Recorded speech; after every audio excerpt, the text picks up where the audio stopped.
வணக்கம். இன்றைக்கி நம்ம பார்க்க போகிறது சிங்கிலி ரீன்ஃபோர்ஸ் பீமோட டிசைன். இது ஒரு பேசிக் கொஷின் தான். இந்த கொஷின் போகிறதுக்கு முன்னாடி நம்ம சில பேசிக் திங்ஸ் என்ன நமக்கு தெரியணும். ஒரு பீம் டிசைன் பண்ணணும், அதுக்கு என்ன வேணும் அப்படிங்கிறத ஃபர்ஸ்ட் பார்த்துட்டோம். முதல்ல ஒரு பீம் டிசைன் பண்ணணும்னா உங்களுக்கு தெரிஞ்சிக்க வேண்டியது ஒரு பீமில் இருக்கிற காம்பனன்ட்ஸ் என்னென்ன அப்படின்ட்டு. ஓகேங்களா? ஸோ இது உங்களுடைய ஓவரால் டெப்த். பார்ஸ் சப்போஸ் கொடுத்துருந்தாங்கன்னா from top fibre to half of the bottom reinforcement, இது பாதி வரைக்கும் இருந்துச்சுன்னா அது உங்களுடைய எஃபெக்டிவ் டெப்த். இது டாப் ஃபுல்லாக இருக்குது overall depth, top fibre to half வரைக்கும் எஃபெக்டிவ் கொடுத்துருக்காங்க. இது பிரெத் ஆஃப் தி பீம். இப்போ இது ரெண்டுமே மல்டிப்ளை பண்ணோன்னா பி இன்டூ டி, எப்போவுமே நம்ம அது பிடி வந்தாலே அது cross section of the beam சொல்லுவோம். கிராஸ் செக்ஷன் அப்படி சிஎஸ், சில புக்ஸில் சிஎஸ் அப்படின்னு கொடுத்துருப்பாங்க, கிராஸ் செக்ஷன். சரியா? இந்த பாட்டம் ரீன்ஃபோர்ஸ்மெண்ட்லேருந்து பாட்டம்லேருந்து பீமோடைய பாட்டம் வரைக்கும் போனீங்கன்னா அது எஃபெக்டிவ் கவர் அப்படின்னு சொல்லுவாங்க. எஃபெக்டிவ் கவர், சாரி, இது கவர். எஃபெக்டிவ் கவருங்கிறது இந்த ஹாஃப்லேருந்து பாட்டம் கீழே வரைக்கும், இதுதான் எஃபெக்டிவ் கவர். எஃபெக்டிவ் கவர் இது நான் சொன்னது இந்த பாட்டம்லேருந்து, ஒரு ரீன்ஃபோர்ஸ்மெண்ட்டோட பாட்டம்லேருந்து பீமோடைய பாட்டம் வரைக்கும் பார்த்தீங்கன்னா அது கிளியர் கவர்னு சொல்லுவோம். Clear cover, effective cover. So அது கிளியர் நினைக்கிறேன். அப்புறம் இது ஆல்ரெடி லாஸ்ட் வீடியோவில் சொன்னது தான், மறுபடியும் ஒரு டிஃபைன் பண்ணிடுறேன். எம்யூ இது உங்களுக்கு மூமெண்ட் கிடைக்கிறது WL²/8. ஜென்ரலாக ஒரு யூடிஎல் லோடு இருந்துச்சுன்னா WL²/8 யூஸ் பண்ணி நீங்கள் எம்யூ கேல்குலேட் பண்ணுவீங்க. இந்த mu is based on load and span of the beam. இது ரெண்டு பேஸ் பண்ணி தான் எம்யூ இருக்கும்.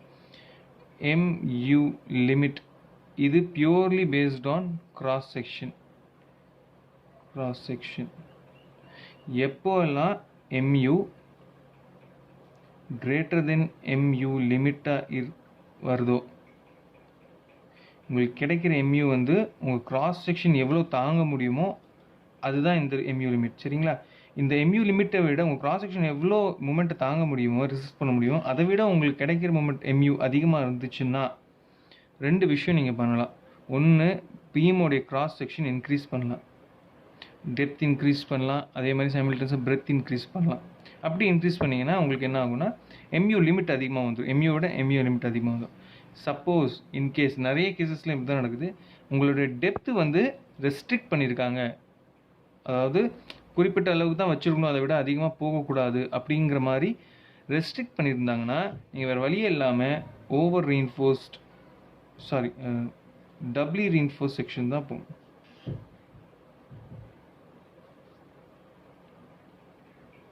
ஓகே? எப்போ whenever mu exceeds mu limit, mu விட எம்யூ லிமிட் எக்ஸீட் ஆயிடுச்சுன்னா நீங்கள் டபுளி ரீன்ஃபோர்ஸ் பீம் போகலாம். இல்லைன்னா உங்களோட டெப்த்தை ஒரு கிராஸ் செக்ஷனை நீங்கள் சேஞ்ச் பண்ணிக்கலாம். ஸோ ரெண்டே வழி தான். நம்ம இன்றைக்கி பார்க்க போகிறது ஒரு பேசிக்கான சிங்கிலி ரீன்ஃபோர்ஸ் பீம் செக்ஷன் தான். ரொம்ப ஈஸியாக இருக்கும். ஒரு பீம் டிசைன் பண்ணணும்னா முதல்ல உங்களுக்கு தேவை இந்த XU max by D value. XU max by D வேல்யூனா principal axis, neutral axis depth by effective depth ratio. சரியா? For 250 0.531, for FE415 0.479, FE500 0.456. இந்த மூணு வேல்யூஸும் எப்போவுமே ஞாபகம் வச்சுக்கோங்க. இது எப்படி கால்குலேட் பண்ணுறதுனா XU max by D ஒரு ஃபார்முலா 700/1100 + 0.87 FY. சரிங்களா?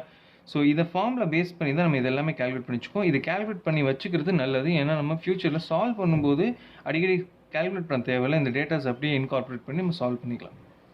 நெக்ஸ்ட் ரொம்ப முக்கியமான விஷயம் எம்யூ. எம்யூட formula 0.36 FCK XU max by D bracket open 1 minus 0.416 XU max by D bracket close BD square. ரொம்ப இம்பார்ட்டண்ட்டான ஒரு ஃபார்முலா. இது வந்து எம்யூ கால்குலேட் பண்ணுறது, அல்டிமேட் மூமெண்ட் நீங்கள் கால்குலேட் பண்ணுறது. சரிங்களா? அல்டிமேட் மூமெண்ட் கால்குலேட் பண்ணிக்கலாம். இதை வச்சு நீங்கள் அல்டிமேட் மூமெண்ட்டை உங்களுக்கு கிடைக்கிற மூமெண்ட் கூட ஈக்குவேட் பண்ணிட்டீங்கன்னா, அதை வச்சு சப்போஸ் உங்களுக்கு டெப்த் தெரியாதுன்னா டெப்த் கால்குலேட் பண்ணி நம்ம அடுத்தது ப்ராப்ளம்ஸில் இல்லைன்னா டபிள்யூ ரீஇன்ஃபோர்ஸ் பீம் சால்வ் பண்ணும்போது நம்ம செக் பண்ணிக்கலாம். ஸோ இன்னொரு ஃபார்முலா இருக்குது, MU formula based on AST. இது regarding XU max by D, இது ரிகார்டிங் ஏஎஸ்டி. ரெண்டு விஷயம் தான் இருக்கும். ரெண்டுத்துலையுமே கிராஸ் செக்ஷன் வேல்யூஸ் கொடுத்துருப்பாங்க. கிராஸ் செக்ஷன் கண்டிப்பாக அதில் இருக்கும். இந்த formula depends on XU max by D, இந்த ஃபார்முலா டிபெண்ட்ஸ் ஆன் ஏஎஸ்டி. இந்த ஃபார்முலா யூஸ் பண்ணியிருந்தால் ஜென்ரல் நம்ம வந்து ஏஎஸ்டி ரிக்வயர்ட். ஏஎஸ்டினா மறுபடியும் ஏஎஸ்டினா area of steel in tension. சரியா? நெக்ஸ்ட் இன்னும் நிறைய type of area of steel இருக்குது. அதை நம்ம போக அடுத்தடுத்த ப்ராப்ளம்ஸில் பார்த்துக்கலாம். ஸோ ஏஎஸ்டி கால்குலேட் பண்ணணும், எவ்வளோ ஸ்டீல் உங்களுக்கு தேவைப்படுங்கிறது இந்த ஃபார்முலா பேஸ் பண்ணி நீங்கள் கால்குலேட் பண்ணிக்கலாம். இந்த ஃபார்முலா யூஸ் பண்ணிங்கன்னா ஒரு குவாட்ராட்டிக் ஈக்குவேஷன் வரும். அதை நீங்கள் சால்வ் பண்ணுறது கொஞ்சம் கஷ்டமாக இருக்குன்னு சொல்லிட்டு இதை வந்து ரீஃபார்ம் பண்ணியிருக்காங்க. இதை மறுபடியும் டேரெக்டாக ஏஎஸ்டி கால்குலேட் இதே ஃபார்முலாவை ரீஅரேஞ்ச் பண்ணிவிட்டு ஏஎஸ்டி கால்குலேட் பண்ணுறது எப்படிங்கிறது நம்ம ஃபார்முலா கொடுத்துருக்கோம். So 0.5 FCK by FY bracket open 1 minus root over 1 minus 4.6 MU divided by FCK BD square bracket close BD. இந்த ஃபார்முலா யூஸ் பண்ணிங்கன்னா உங்களுக்கு குவாட்ராட்டிக் ஈக்குவேஷன் வராது, டேரெக்டாக ஏஎஸ்டி வேல்யூ கிடச்சிடும். ஸோ இதுதான். ஸோ நம்ம ப்ராப்ளம்குள்ளே போகலாம். ரொம்ப சிம்பிளான ப்ராப்ளம் பார்த்தீங்கன்னா, design a singly reinforced beam of width equal to 300 mm and total depth equal to 700 mm. அதாவது இவங்க வந்து டெப்த் கொடுத்துருக்காங்க. ஸோ வந்து இங்கே ரெஸ்ட்ரிக்ட் பண்ணிட்டாங்க. சரிங்களா? இங்கே வந்து உங்களோட டெப்த் ரெஸ்ட்ரிக்ட் பண்ணிட்டாங்க. இப்போது உங்களோட எம்யூ வந்து எம்யூ லிமிட் விட அதிகமாக போயிடுச்சுன்னா நீங்கள் ரெஸ்ட்ரிக்ட் பண்ணதுனால டபிள்யூ ரீஇன்ஃபோர்ஸ் பீம் தான் போயாகணும். ஆனால் கொஷனில் சிங்கிள் ரீஇன்ஃபோர்ஸ் பீம் கொடுத்துருக்காங்க. ஸோ டெஃபினெட்லி என்ன ஆகும்னா உங்களோட எம்யூ வந்து எம்யூ லிமிட்டோட கம்மியாக தான் வரும். சரிங்களா? So centre of reinforcement design the beam if it is subjected to total bending moment of 150. இங்கே நீங்கள் மூமெண்ட் கால்குலேட் பண்ண தேவையில்லை, ஏன்னா கொஷனில் வந்து மூமெண்ட் கொடுத்துட்டாங்க 150 kN. இல்லைன்னா நீங்கள் மூமெண்ட் கால்குலேட் பண்ணணும். எப்படி கால்குலேட் பண்ணுறது நம்ம டபிள்யூ ரீஇன்ஃபோர்ஸ் பீம் சால்வ் பண்ணும்போது நம்ம பார்த்துக்கலாம். Using M20 grade concrete and Fe415 steel. இப்போ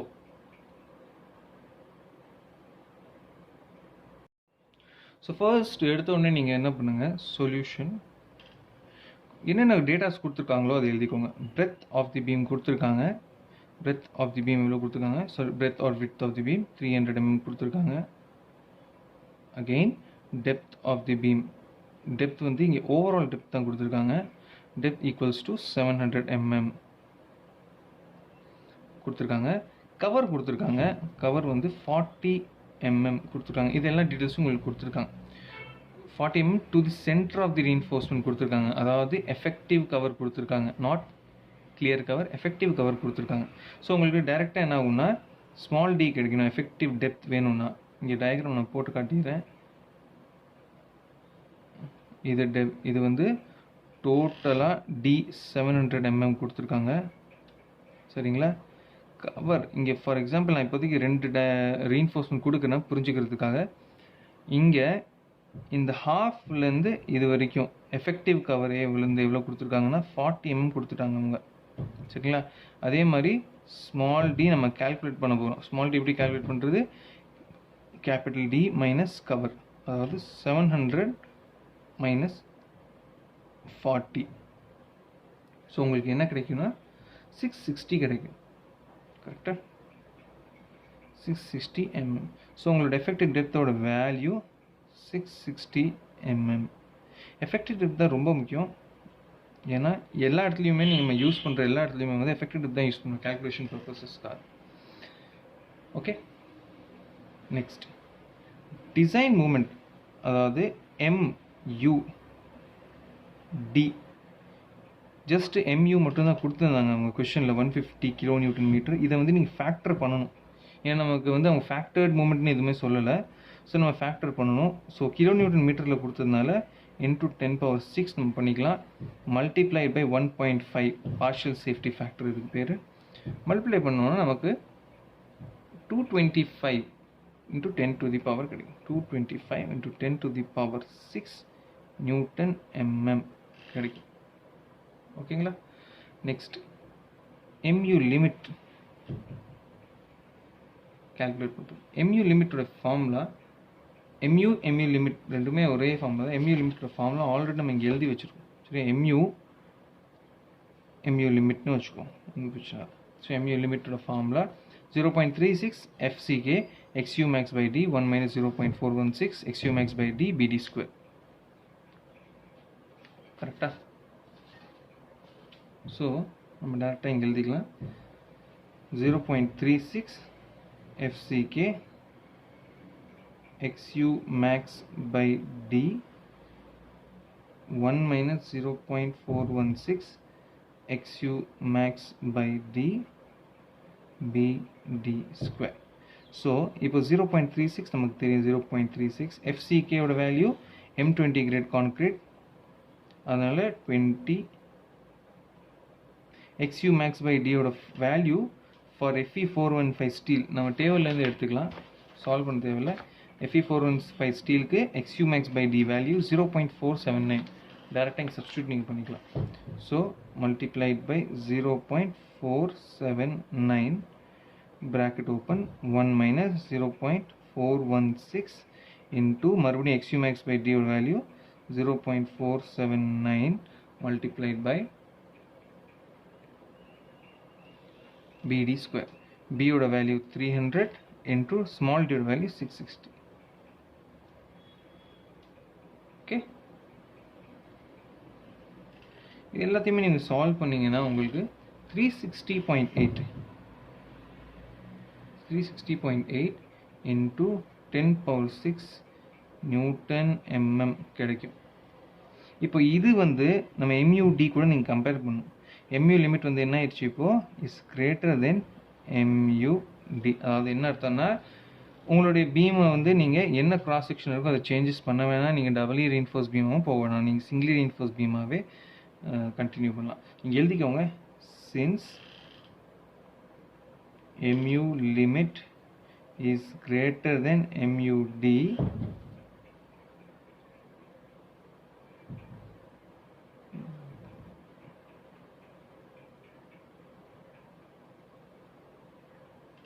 designing the beam as singly reinforced beam. Okay, so இதோட நமக்கு வந்து இந்த ஒரு ப்ராப்ளம் முடிஞ்சு. நெக்ஸ்ட் நம்ம என்ன பண்ண போகிறோம்னா, MU கிடச்சிருச்சு. MU கிடச்ச உடனே நம்ம அடுத்த வேலையை நம்ம எடுத்த உடனே AST கால்குலேட் பண்ணிக்க வேண்டியதான். ஸோ ASTயோட வேல்யூ, ASTயோட டைரக்ட் ஃபார்முலா நமக்கு பார்த்தீங்கன்னா, ASTயோட ஃபார்முலா அகைன் நம்ம வந்து சிம்பிளிஃபைட் ஃபார்முலா யூஸ் பண்ணியிருந்தோம். ஸோ சிம்பிளிஃபைட் ஃபார்முலா என்ன, அதே நம்ம சப்ஸ்டியூட் பண்ணிக்கலாம். 0.5 FCK by Fy bracket open 1 minus root over 1 minus 4.6 MU FCK BD square BD. இதையே நம்ம சப்ஸ்டியூட் பண்ணிக்கலாம். சரிங்களா? ஸோ நம்ம AST கால்குலேட் பண்ணுறோம். 0.5 FCK by Fy root over 1 minus 4.6 MU divided by FCK BD square root over B into D. Simplified formula to avoid quadratic equation இது. சரிங்களா?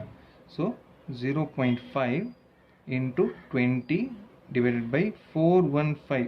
Fy ஓட value 415, FCK value 20 root over, bracket open 1 minus root over 1 minus 4.6 into MU. So MU ஓட value இங்கே நம்ம என்ன எடுக்கணும்னா, உங்களுக்கு கிடைச்ச வேல்யூ எவ்வளோ கிடைச்சிருக்கோ அதான் எடுக்கணும். இந்த MU limit just to verify if we can solve or design the section as singly reinforced or doubly reinforced. அதாவது வேலை தான் MU லிமிட். லிமிட்டை விட தாண்டி போகுதா, லிமிட்டோட கம்மியாக இருக்காங்கிற செக் பண்ணுறது MU லிமிட். ஸோ MU லிமிட்டை எங்கேயுமே நம்ம இன்கார்பரேட் பண்ணக்கூடாது. சரிங்களா? MUD உங்களுக்கு எவ்வளோ மூமெண்ட் கிடச்சிருக்கோ அதுதான் நீங்கள் வந்து எல்லாத்தையுமே சப்ஸ்டியூட் பண்ணணும். ஸோ இங்கே MUவோட value 225 into 10 to the power 6 divided by 20 into B ஓட வேல்யூ 300, D ஓட வேல்யூ 660, ஸ்கொயர் ப்ராக்கெட் க்ளோஸ். இங்கே மறுபடியும் 300 × 660. ஓகேவா? எல்லாமே சால்வ் பண்ணிங்கன்னா உங்களுக்கு 1063 mm² கிடைக்கும். ஸோ உங்களுடைய ஏஎஸ்டி ரொம்ப முக்கியமானது. AST value 1063 mm². இப்போ ஏஎஸ்டி கிடைச்ச உடனே நம்ம என்ன பண்ணுறது? ஏஎஸ்டி கிடைச்ச உடனே நீங்கள் நம்பர் ஆஃப் பார்ஸ், எத்தனை பார்ஸ் வந்து உங்களுக்கு ஸ்டீல் ஏரியாவில் தேவைப்படுது அப்படிங்கிறது தெரிஞ்சுக்கணும். ஸோ நீங்கள் இதை சூஸ் பண்ணிக்கலாம், உங்கள் இஷ்டம் தான். உங்களுக்கு வந்து பை எக்ஸ்பீரியன்ஸ் வந்து நீங்கள் தெரிஞ்சுக்குவீங்க எந்த ஏரியா வந்துச்சுன்னா, ஸ்டீலோட ஏரியா எவ்வளோ கிடைச்சா நம்ம என்ன பார் யூஸ் பண்ணலாம் அப்படிங்கிறது. ஓகேங்களா? நான் இப்போ வந்து 25 mm பார்ஸ் யூஸ் பண்ணலாம் அப்படிங்கிற மாதிரி சொல்கிறேன். Okay, so use 25 mm dia bars அப்படி யூஸ் பண்ணிக்கலாம். So number of bars equals to உங்களுக்கு எவ்வளோ ஏஎஸ்டி கிடைச்சிருக்கோ, AST divided by A bar, area of single bar. இப்போ ஏஎஸ்டி நமக்கு எவ்வளோ கிடைச்சிருக்கு? நமக்கு கிடைச்சது 1063 mm². ஸோ இங்கே 1063 divided by area of a single bar. So நான் என்ன பண்ணுறேன்? By into d², 25² by 4. So 1063 divided by எனக்கு 490.62 கிடைக்கும். ஸோ இது வந்து 2.1 சம்திங் கிடைக்கும். நான் அதை ரவுண்ட் ஆஃப் பண்ணிக்கிறேன் 2 நம்பர்ஸ் அப்போ. ஸோ ப்ரொவைடிங் இங்கே எழுதணும், providing 2 numbers of 25 mm dia bars. இதை நீங்கள் வந்து டயக்ராமும் வரையணும். இங்கே வந்து 2 பார் நம்ம கொடுத்துருக்கோம், 25 mm diameter பார்ஸ். இதை வந்து நம்ம ஜஸ்ட்டு கீழே மட்டும் பார் கொடுத்துட்டு விட முடியாது. ஸோ மேலே ஒரு பார்ஸ் நம்ம கொடுத்தே ஆகணும். இதை நீங்கள் வந்து 25 mm கொடுக்கலாம், இல்லைனா வந்து அதை விட கம்மியாக 20 mm கொடுக்கலாம். 25 mm கொடுத்தா அதுக்கு பக்கத்தில் இருக்கிற கொஞ்சம் கம்மியான வேல்யூஸ் நீங்கள் கொடுக்கலாம், ரொம்பவும் கம்மியாக போகக்கூடாது. ஸோ இதுக்கு பேர் ஹேங்கர் பார்ஸ்ன்னு சொல்லுவாங்க. இது சிங்கிளி ரீஇன்ஃபோர்ஸ் பீமில் நம்ம என்ன தான் கீழே தான் டிசைன் பண்ணாலும் நம்ம மேலேயும் பார்ஸ் கொடுக்கணும் for tying up the shear reinforcement. நீங்கள் வந்து கம்பி கட்டணும், ஷியர் ரீஇன்ஃபோர்ஸ்மெண்ட் கொடுக்கும்போது கட்டுறதுக்கு வந்து நம்ம மேலே வந்து ஹேங்கர் பார்ஸ் தேவைப்படும். ஸோ ஹேங்கர் பார்ஸ் நீங்கள் வந்து டிசைன் பண்ண தேவையில்லை, ஜஸ்ட் நீங்கள் கொடுக்கலாம். ஸோ வந்து பார்ஸ் இங்கே வந்து ஹேங்கர் பார்ஸ், இங்கேயும் எழுதணும் hanger bar providing hanger bars of 20 mm dia, 2 numbers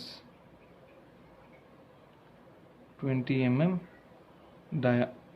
இது வந்து நம்ம கொடுத்துருக்கிறது எவ்வளவு? 25 mm 2 numbers. அதே மாதிரி இங்கேயும் ஃபுல் டைமென்ஷன் நம்ம எழுதணும். 700 mm, எஃபெக்டிவ் டெப்த் வந்து 660 mm, எஃபெக்டிவ் கவர் வந்து 40 mm. சரியா? So problem solve. ஸோ இந்த வீடியோ உங்களுக்கு பிடிச்சிருந்தா கமெண்ட் பண்ணுங்கள், ஷேர் பண்ணுங்கள் அண்டு சப்ஸ்கிரைப் பண்ணுங்கள். அப்போ தான் நம்ம போடுற அடுத்தடுத்த வீடியோஸும் உங்களுக்கு கிடைக்கும். ஓகேங்களா? தேங்க்யூ.